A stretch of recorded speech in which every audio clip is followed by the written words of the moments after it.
Natin muna yung slice, guys, ha? Kita nyo yung pag-slice natin.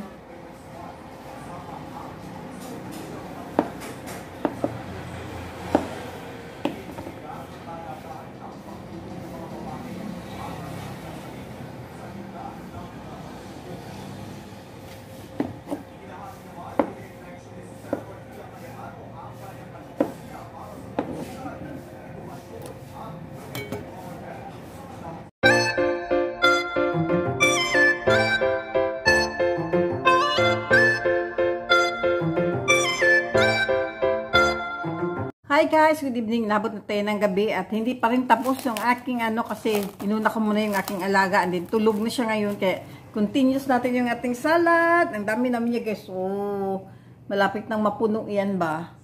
So, kasi mura ngayon ang kamatis kaya ginawa ko to para na rin may mga ideya kayo guys kapag marami kayong puno sa inyo. So, dito ilabalik ko siya dito para gagawa naman tayo ngayon ng ating, anong tawag nito siya? Yun yung, doon natin siya ibababad. So, tingnan nyo lang. Naglalagay tayo dito ng suka. Tapansyahin na lang natin yung suka natin. Ang ganyan. I didn't think so. Pero sabi kasi niya, huwag ko daw lagyan ng I think tama na yan. Isa pa. Ayan. Medyo maasim na yan. And then, lagay tayo ng half cup ng ating sugar. And then, anong tawag nito? Ito. Itong gamitin natin.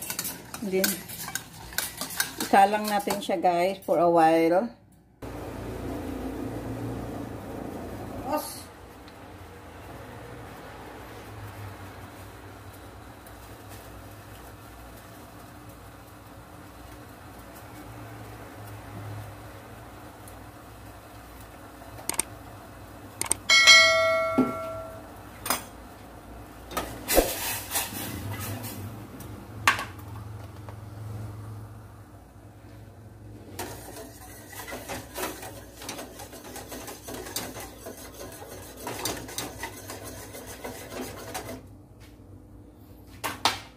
Lalagyan din natin siya ng mag-add tayo ng sugar kasi parang ang asim niya. And then ilalagay natin to siya dito para medyo mainitan naman. Ibili na natin yung ating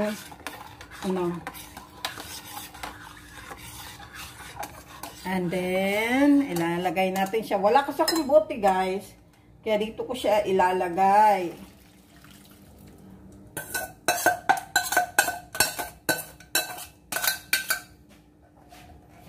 Kita nyo yan.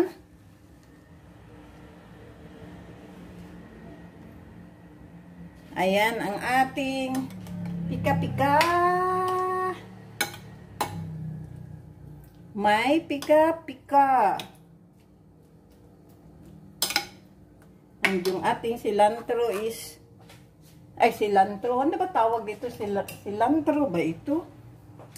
Lalagay lang siya. Guguntingin lang natin to. Malinis na to ha. Baka sabihin nyo hindi yan malinis.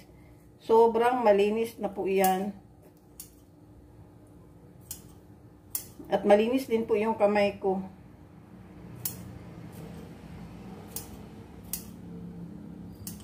Ayan. Sayang, may isa pa.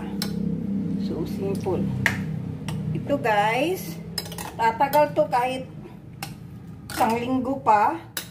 Basta, pag kumuha kayo, dapat malinis ang inyong kutsarang gamit para hindi po siya masira. Ilalagay lang po natin siya sa ref. Yan ang ating tomato pika-pika and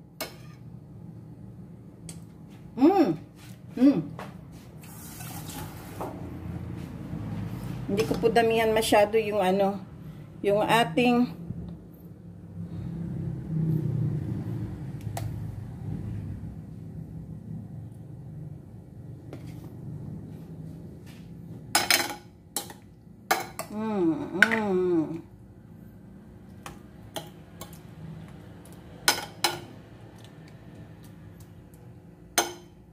Nilagay natin siya sa refrigerator. Hanap ako ng buti nito, guys. Kasi wala akong mapaglagyan. This is it. May tomato. Gawin nyo to.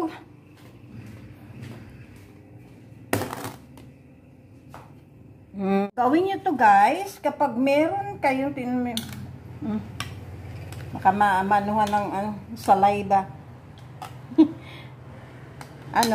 Pag meron kayong mga, wala po siyang water ha. Ang nilagay ko po dito is pure vinegar.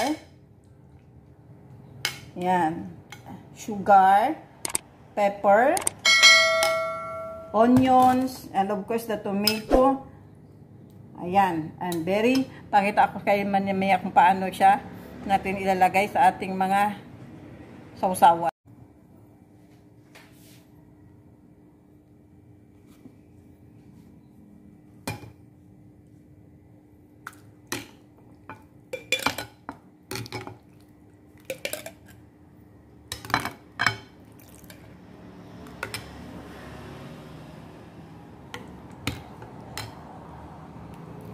Hindi nga siya magkasya, guys.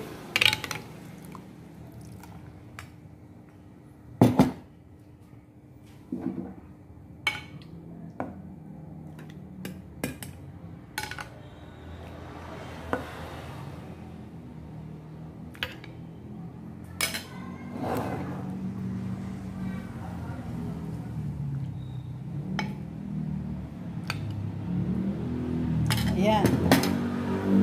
Yan. Kain tayo. Kaya natin na konti, ha. Gabi na, guys, no? Alas 9 na.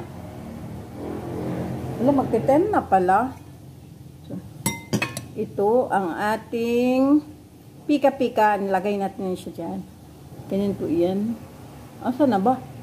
Ayan siya.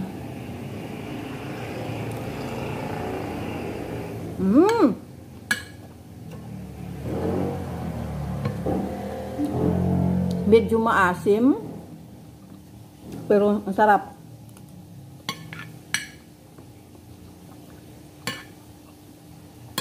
Medyo siguro ang bukas, next day, mag-absorb na yung ang sarap niya, promise.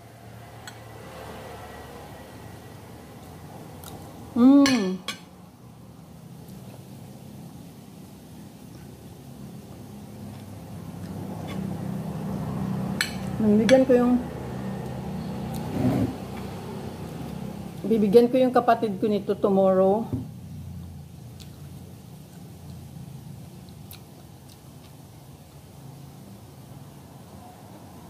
Ha?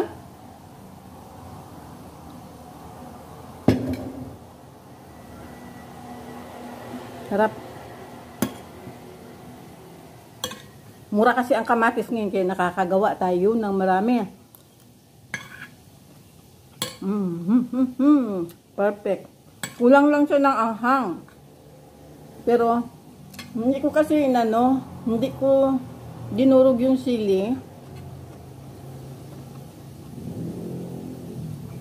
Buo ko siya nilagay. Kapag gusto ng maanghang, kunin na lang ba, saka ipisa. Kasi kawawa naman yung hindi kakain ng maanghang. Bisa makakain. Kaya sinadya ko yung ganyan.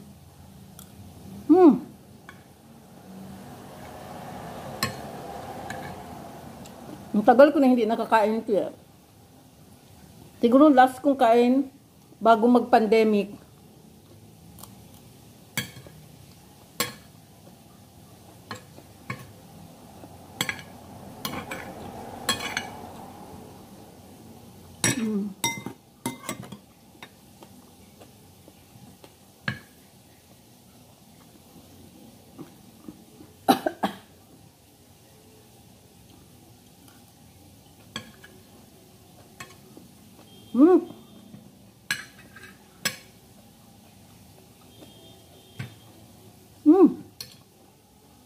Hanghang. Wait. Nakain ko yung sili, guys. Gabi, guys. Naiyak ako dun. Sa anghang ng sili.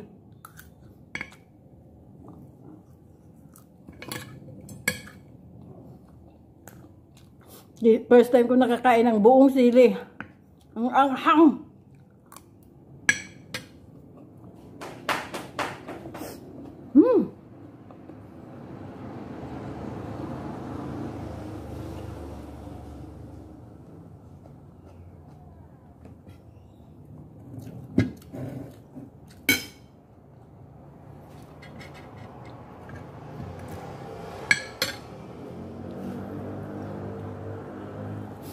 Grabe.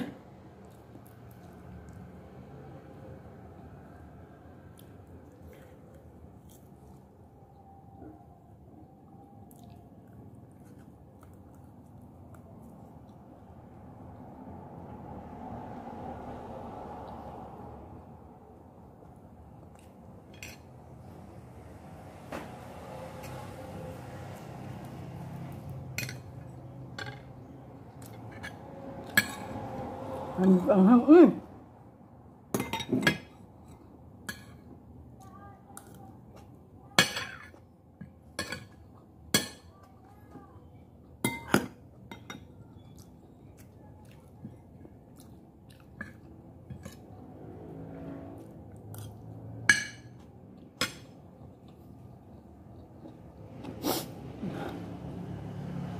Tuluuhog ko ah.